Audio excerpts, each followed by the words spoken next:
السلام عليكم إخواني أخواتي mes frères mes sœurs c'est Simou Chamsi de retour.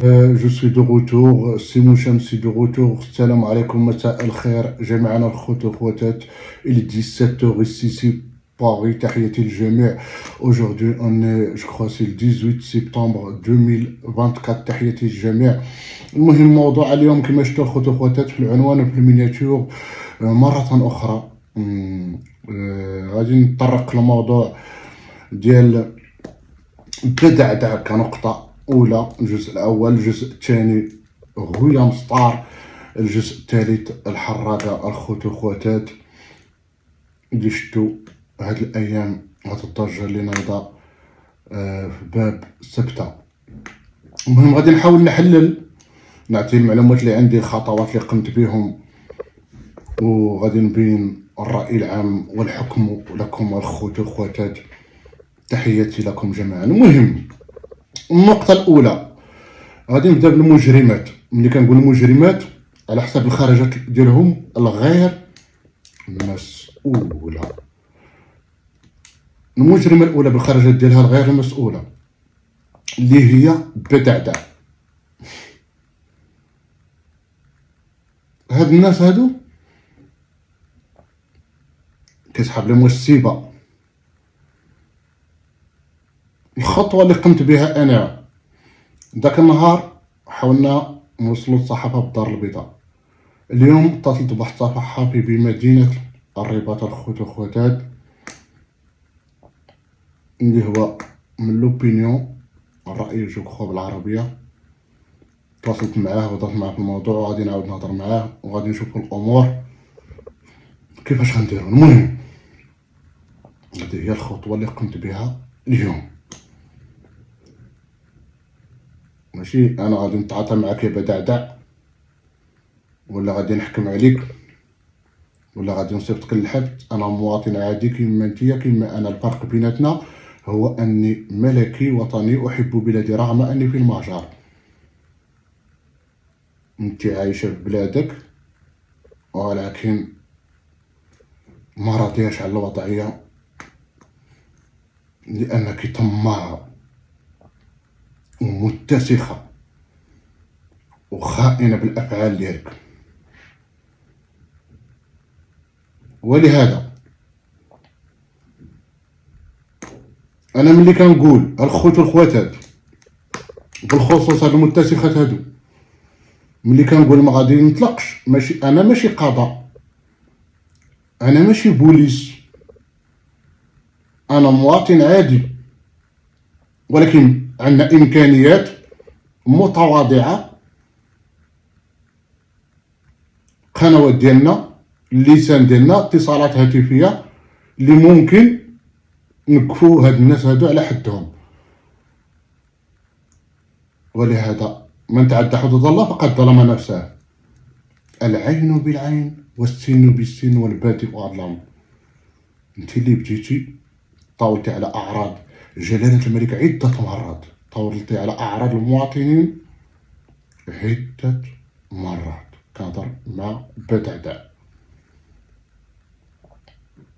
حرقتي العملة المغربية بالصورة ديال الملك، حاولتي ارضاء جهات معينة، داكشي ما غنحدوش انايا الشرطة الالكترونية اللي غتحدو القضاء المغربي.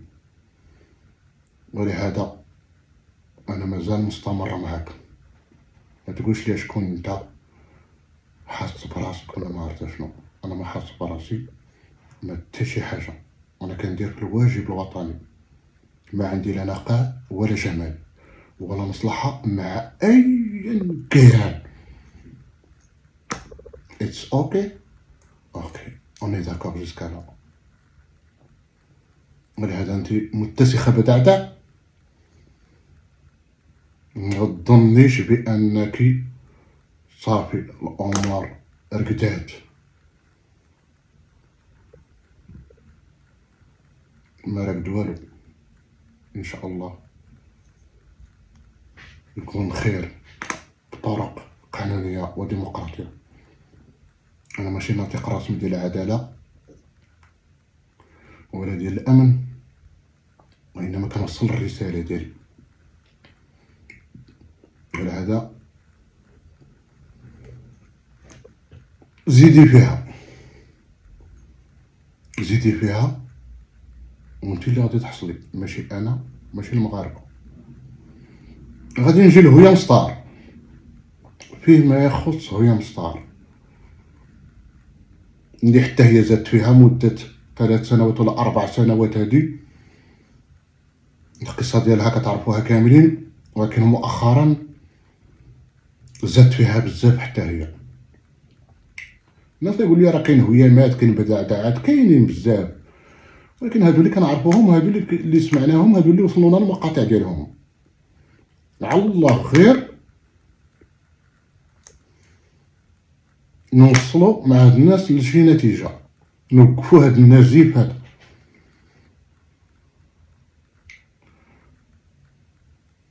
حنا كمغاربه كمواطنين، رغم ان في المهجر كتجينا الحرقه على بلادنا، انا اطالب كالسيم وشمس باعاده النظر في الخبره الطبيه بالنسبه للهويام. شرط التدهور الصحي رفع، الشرط ديال التدهور الصحي رفع. انا كنطلب من الجمعيات، من المؤسسات اللي عندها الصلاحيه، طالب مرة أخرى بالخبرة الطبية بالنسبة للهويام، شهادات اضطرابات نفسية أو بعض المعلومات كيقولوا بأن هناك شهادات أمراض عقلية. ممكن إذا كان هادشي كامل خصنا نعرفو، ماشي باش نحكمو، ماشي ندخلو في الخدمة ديال الشرطة ولا ديال القضاء ولا ديال الأطباء. حنا عارفين الحدود ديالنا خوت والخواتات، انا ما نتجاوزش الحدود ديالي، مي انا كندير النداءات، ومن حقي كمواطن مغربي ندير نداء طلب وليس امر. الخوت والخواتات ما كندخلش في الصلاحيات ديال اي مؤسسه كما بغات تكون.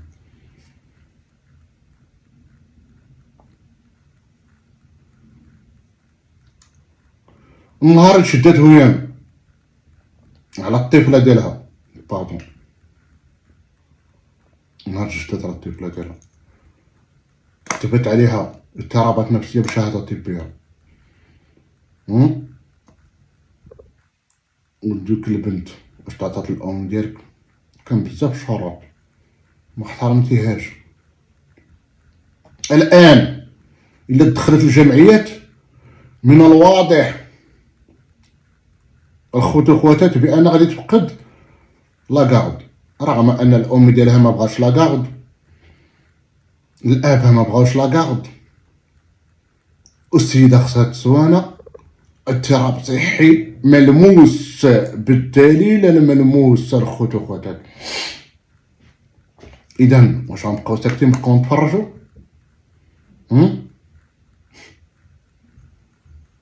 نبقاو نشوفوا؟ خرجت هستيريا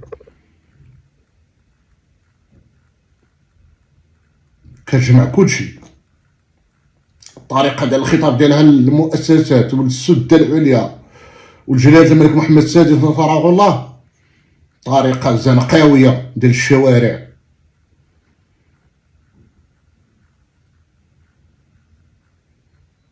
ولهذا نخليو الجانب العاطفي دو كوتي، نخليو بزاف ديال الحوايج دو كوتي. حنا الا كنفكروا في مصلحه هويام اخوتي وخواتات، المغاربه الا بغاو مصلحه هويام المصلحه ديالها هو انها تعالج، وإلا كانت غادي تعاقب والشروط متوفره ديال العقوبه تعاقب. واش جبنا شي حاجه من الخاص، جبنا شي حاجه ما كنشوفوهاش، راه من خلال اللايفات ديالها الخوت والخواتات. اذا ما المعمول سي ليجيتيم الخوت والخواتات باش نناديو، باش نستكرو وباش ننذدو. حتى في المداخلات اللي كيكون عندك هويا، لاحظنا بعض المداخلات بعض القنوات، سيرتو واحد المرة عندها قناة شنو ما انت كديري اللايفات دايره عند هادو هي مداخله، شنو بغا استعطاف، شنو بقات فيك، شنو من الهدف ديالك، ما هو الهدف ديالك؟ ما كنتي ما خدام على قناتك ما والو، شنو هو الهدف ديالك؟ باش تصلي بويا زعما قلبك بيض؟ شنو ما عرفت انا. تكيلنا بمكيالين، حنا مغربيات الروح المغربيه وهادي وفي الاخر الو هيان ربي يحفظك ربي ينجيك. سي كوا سا؟ سي دي ليبوكريزي، النفاق حق، واستباغا خلاها عادي المليون. البلاد ديالنا كتعرض للمؤامرة. شوف تحياتي لجميع المغاربه من طنجة العاليه للقويره الغاليه، ما عندناش الفرق لا بين الروافه ولا الداخل ولا الجنوب ولا الصحراء ولا الشلوح، كلنا مغاربه ورمز الوحده ديال المغرب هو جلاله الملك محمد السادس. ولكن اقول واكرر بان شمال المغرب بعض الروافه، بعض الريافه، وتحياتي الريافه الرجال اللي مغاربه وكيموتوا على وطنهم، من البعض داخلين في مؤامرات وتحريض، بعضهم سيرتو كاينين على برا منسقين مع الأجهزة الاستخباراتية ديال الجزائر، وهما اللي كيديروا التحريض. أنا ما كنأكدش الخبر، ما كنأكدش المعلومة، اللي هما سواء في الحراقة اللي غنجي ليه دابا ولا معاه وياه، هما كاينين في الخارج وكيتعاملوا مع أجهزة استخباراتية جزائرية.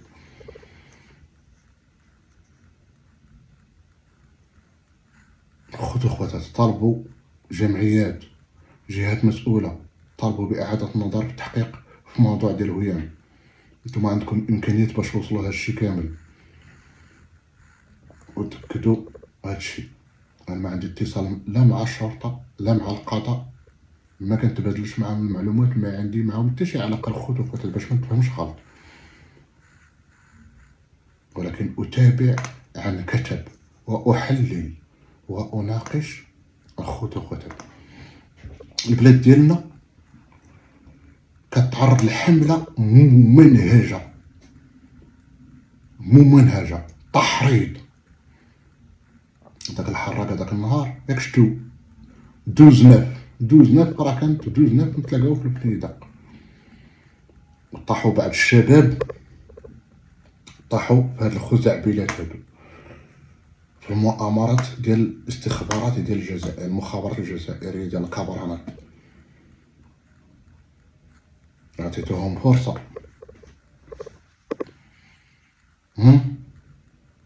بعض الشباب، خذوا الخواتات، كونوا حذرين، الحيطة والحذر، كل شيء مراقب هاد الأيام. تعاليق بزاف ديال الحوايج، الشرطة على قدم وساق بجميع الأجهزة ديالها، الشرطة الإلكترونية، المخابرات الخارجية، الداخلية، الأمن الوطني، الدرك الملكي، كلشي. وحنا مواطنين أخوتي وخواتات، حتى حنا عندنا الطرق ديالنا للتصدي لهذا الذباب الإلكتروني وهذه المؤامرة وهذه الحملة الشرسة ضد المملكة المغربية الشريفة. الخوت وخواتات، التصدي. نبقاو ساكتين كنتفرجوا. الحرب الالكترونيه اللي كاينه دابا ما بقاش الحرب بالسلاح الفراده بام ولا ما عرفت شنو، ولا الحروب الشيمي ولا ما عرفت شنو. الحرب اعلاميه، حرب الكترونيه تشن على المملكه المغربيه الشريفه، رغم ان المغرب عنده ثوابت ما كيتزعزعش، ولكن حتى حنا خوتات خصنا نتفاهمو. اوكي. اوكي. بالنسبة للجزائرية اللي كتدعي بأنها مغربية، اللي داك النهار داك الاستجواب مع الصحافة المغربية، هي الخوت هذيك الجزائرية متواجدة بوجدة مدة سنين وعندها ولد فعلا. ممكن عندها تورط، أنا ما عارفش الخوت وخوتات، ممكن عندها تورط مع أجهزة استخباراتية جزائرية، ممكن، أنا ما عارفش. هذيك خصكم تعرفوا بأن الحالة المادية ديالها حالة متوسطة كأي مغربي، ليست بغنية ولا فقيرة. هذيك الجزائرية اللي كانت كتهضر داك النهار مشات الإمارات تقريبا عام ونص، دوزات في الإمارات وجراو عليها من الإمارات. هذيك الجزائرية داك النهار اللي خارجة كتقول كاش باغا تحرق ودادا والمغرب ما عطانا ما دارنا. يعطيك المغرب. هذيك نقطة. النقطة الثانية مشات لتركيا ورجعت، لا أعلم لماذا، ورجعت للمغرب وهي تقريبا كتخسر 150 درهم 100 درهم على ولدها بوجدة. هادي الحلويات وهادي والبسالات، قلت لك ما عندهاش، حاملة ممنهجة. يجب التحقيق مع هاد الناس. أنا لا أدين أيا كان، لكن يجب التحقيق. ننادي نطالب. إذا الخوت والخواتات تضع شرط ديال التظاهر الصحي تبت وتأكد بالنسبة لهيام ستارتر بدأ خطوات ثابتة ضدك بالقانون. نعم سيمو.